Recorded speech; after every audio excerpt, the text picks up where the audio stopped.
Observation আছে। হ্যাঁ, observation যদি থাকে, অবজারভেশন যদি থাকে, শেষ করতে দেন।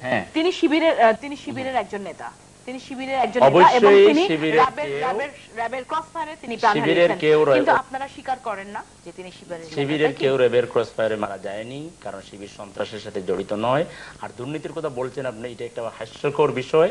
ইসলামী ছাত্র শিবির একমাত্র ছাত্র সংগঠন যাদের মূল কাজই হচ্ছে ভালো মানুষ তৈরি করা। সেখানে শিবির দুর্নীতি, শিবির কি কমাতে আছে নাকি? দুর্নীতি করবে কোত্থেকে, কিভাবে দুর্নীতি করবে? শিবির আছে ক্যাম্পাসগুলোতে।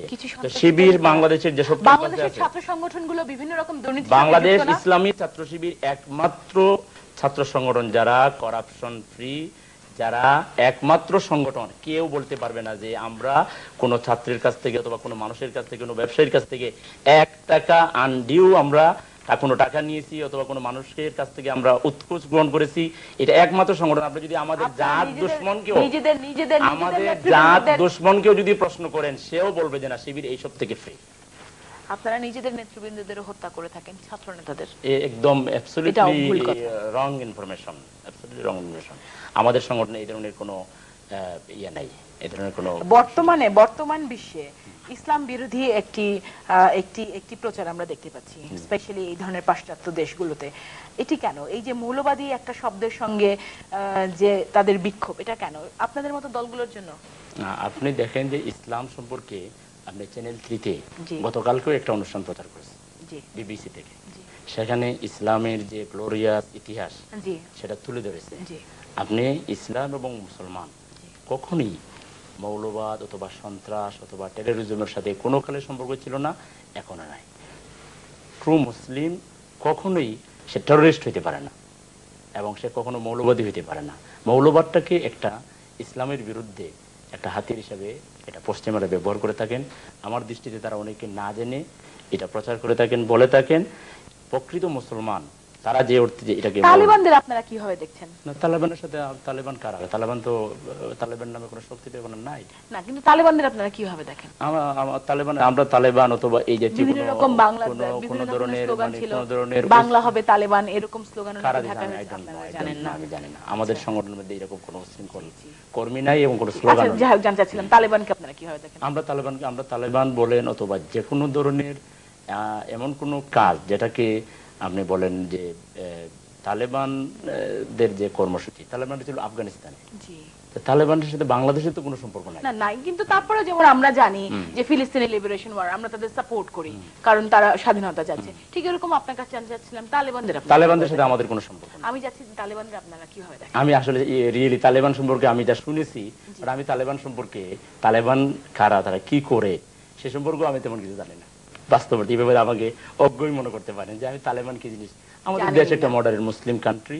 আমরা চেষ্টা করতেছি এখানে মানুষকে কোরআন এবং হাদিসের ভিত্তিতে তাদের চরিত্র গঠন করে। বিশেষ করে ছাত্র সমাজের কাছে আমাদের কাজ, আমরা ছাত্র সমাজকে আগামী দিনের দেশপ্রেমিক হিসাবে, তারা যদি দেশের জন্য কিছু করতে পারে, মানবতার জন্য কিছু করতে পারে, তারা যেন মানুষের কল্যাণে কিছু। আমরা দেখলাম আমাদের দেশের ছাত্র রাজনীতি, একসময় ছাত্র রাজনীতির একটা সুনাম ছিল, 52, 69, তারপরে স্বাধীনতা আন্দোলন, এগুলোতে ছাত্র সমাজের বিরাট ভূমিকা ছিল। ইভেন 90-এর দশকে স্বৈরাচার বিরোধী আন্দোলন। কিন্তু ছাত্র রাজনীতির অনেক চেঞ্জ হয়ে গিয়েছিল স্বাধীনতা উত্তর।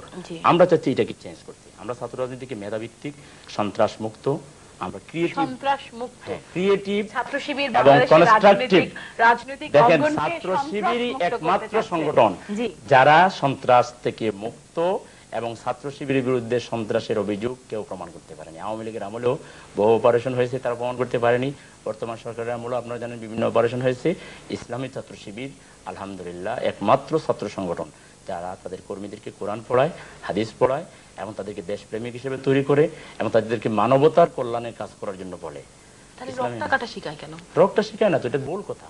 আসলে শিবিরকে তো অন্য কথা বললে কেউ বিশ্বাস করবে না, সেজন্য রক্তটা একটা প্যানিক তৈরি করার জন্য।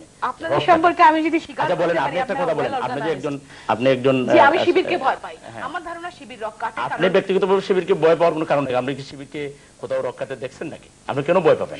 শুনে ভয় পাবেন কেন? শুনে ভয় পাবো কেন? আমি পত্র পত্রিকা পড়ি, আমি বাংলাদেশের পত্রিকা পড়ে কি আপনি একটা ধারণা করবেন? সব ছেলেগুলো রক্ষাতে হচ্ছে, তাদের পরিচয় জানি, তাদের কেউ কেউ এদেশে এসে আপনি একটা কথা বলেন, আমরা সেইটা জানি। আমাকে আমি একটা তাদের সঙ্গে আমাদের আলাপচারিতা রয়েছে, আমরা সেটাও জানি। নেই। এই কারণে আমি যদি শিবিরকে ভয় করি বা আমাদের দর্শকরা যদি শিবিরকে ভয় করে, আমার মনে হয় না সেটা একটা বিরাট ভয়ের আপনারও ব্যাপার। ভয়ের কোনো কারণ নাই এবং দর্শকও ভয় করে না। আমি আপনার দর্শক থেকে শিবিরকে argument লাইক করে, যেতে চাই শিবিরকে না। পছন্দ করে।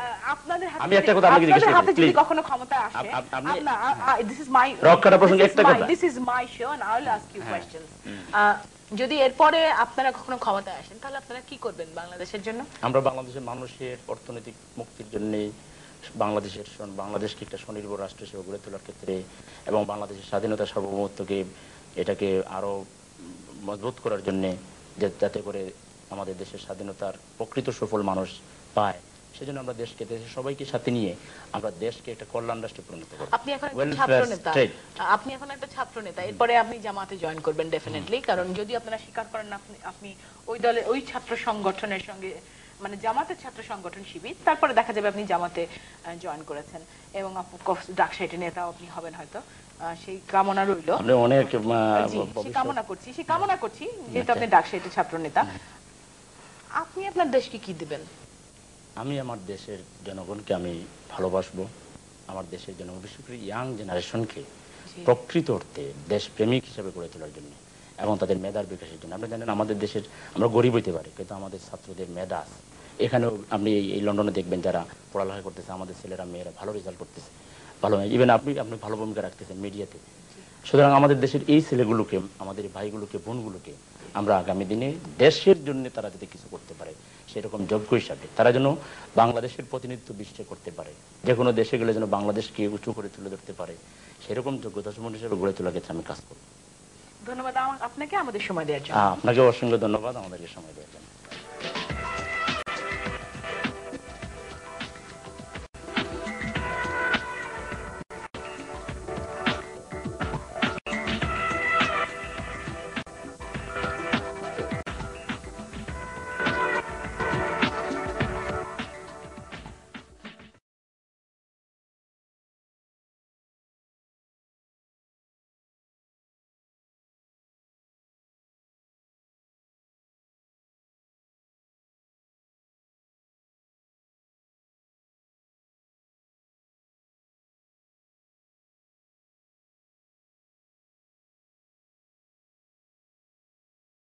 ছাত্র শিবির তার জন্মলগ্ন থেকে আমার জানাবতে যে মহান ইসলামের প্রতি মানুষ ছাত্রদেরকে আহ্বান করছে, ছাত্রদেরকে সমস্ত পাপাচার থেকে এবং কলুষমুক্ত করার জন্য সংঘবদ্ধ করার চেষ্টা করছে, সমস্ত জুলুম ও অত্যাচারের বিরুদ্ধে দাঁড়ানোর আহ্বান জানাচ্ছে।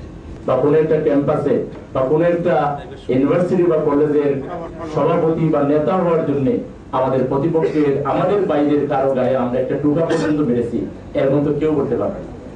যে সংগঠনের ভিতরে দলীয় নিয়ম নীতি ঠিক থাকে, শৃঙ্খলা থাকে, গণতন্ত্র থাকে, তারা অন্যদের সাথেও গণতান্ত্রিক আচরণ করে। আর যারা নিজেদের দলের ভিতরে গণতন্ত্র মেনটেন করে না, স্বাভাবিক কারণে তারা অন্যদের সাথে মেনটেন করার কথা না। আজকে আমাদের বিরুদ্ধে অনেক কথা, আমরা নাকি জঙ্গিবাদ অথবা এটাকে সমর্থন করি, অথচ আমরা 28 বছরে একটা উগ্র কথা বলেছি, বক্তব্য দিয়েছি, কেউ প্রমাণ করতে পারবে না। আমরা 5 দফা বিজ্ঞানসম্মত কর্মসূচি নিয়ে গঠনমূলক পন্থায়, গঠনতান্ত্রিক পন্থায় আমরা অগ্রসর হচ্ছি। আমরা চাই সকলের সহযোগিতা নিয়ে সামনের দিকে অগ্রসর হতে। আমরা জোরপূর্বক আমাদের মতকে কারো উপরে চাপিয়ে দেওয়ার পক্ষপাতী নয়।